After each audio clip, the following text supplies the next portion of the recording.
কুমিল্লার নাঙ্গলকোটে অটো ভাড়া করে নিয়ে ড্রাইভারকে কুপিয়ে হাতের একটি আঙুল ফেলে দেয় এবং পুরো শরীর কুপিয়ে জখম করে ছিনতাইকারীরা।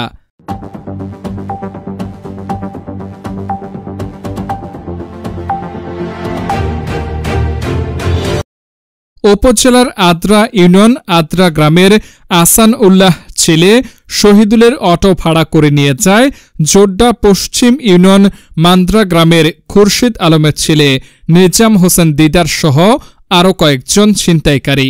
ঘটনাটি ঘটে সোমবার সন্ধ্যায় করপাতি গ্রামের নির্জন একটি স্থানে নিয়ে এলোপাথারি কুপিয়ে ফেলে রেখে অটো নিয়ে যাওয়ার সময় এলাকার লোকজন চিৎকার শুনে এসে ছিনতাইকারী নাজিমকে আটক করে।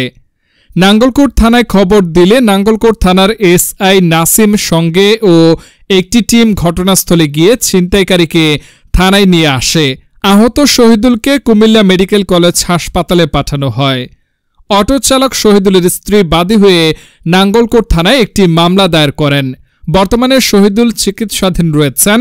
নাঙ্গলকোট থানার এসআই নাসিম জানান, আসামি একজন গ্রেপ্তার হয়েছে, বাকিদেরকে গ্রেপ্তারের জন্য অভিযান চলমান রয়েছে।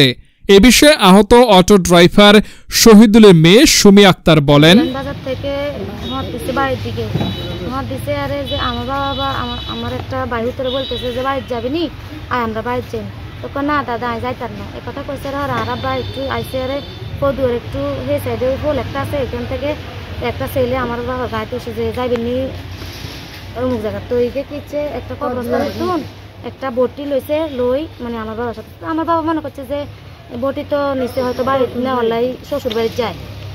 এরপরে যে শ্বশুর বাড়ি সে কইছে যে সে শ্বশুর বাড়ি যায় ওর বউ বাচ্চা নিয়ে আসার জন্য। তাই আর আব্বা মনে করছে যে ঠিক সরল সোজা মানুষ যে আমি যাই কিছু তো নিতে নিতে একটু আগে যেতে যেতে তারপরে বলে যে আরও একটু আগে আনেন তারপরে বলে আরও একটু আগে আনেন এরকম যেতে যেতে গেছে মানে এমন এক নির্জন জায়গায় নিছে যে বলে আপনি নামেন। কয় কেন? কয় আপনি নামেন গাড়ির চাবিটা আমার দিতেন।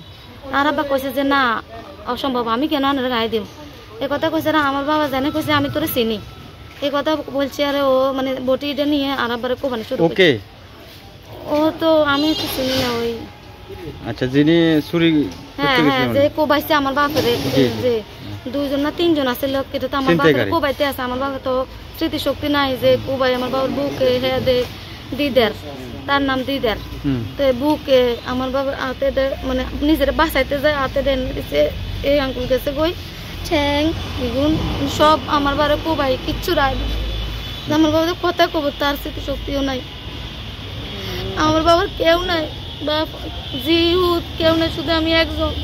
আমার বাবা বলছে একদিন রিক্সা চালালে একদিন আমরা খাইতে পারি যদি না চালে আমরা খাইতে পারি না তাহলে কিন্তু আমার বাবা সেখানে হাসপাতালে আমরা চিকিৎসার খরচ চালাইতে আমাদের বহুত কষ্ট হইব। আমাদের পিছনে কেউ নাই যে আমার বাবারা কেউ চিকিৎসা করবো। আমরা যদি কষ্ট করি কেউ যদি কিছু হেল্প করে তাহলে আমরা পারবো নাহলে আমার বাবার মানে পিছনে কেউ নাই যে আমার বাবারে চাইবো। এখন আপনি কি চাচ্ছেন? আমি এর উপযুক্ত বিচার চাই আর আবার যেভাবে ইয়ে করছে ঠিক সেভাবে তার এরকম কিছু করক যাতে উপযুক্ত শাস্তি সে হাক।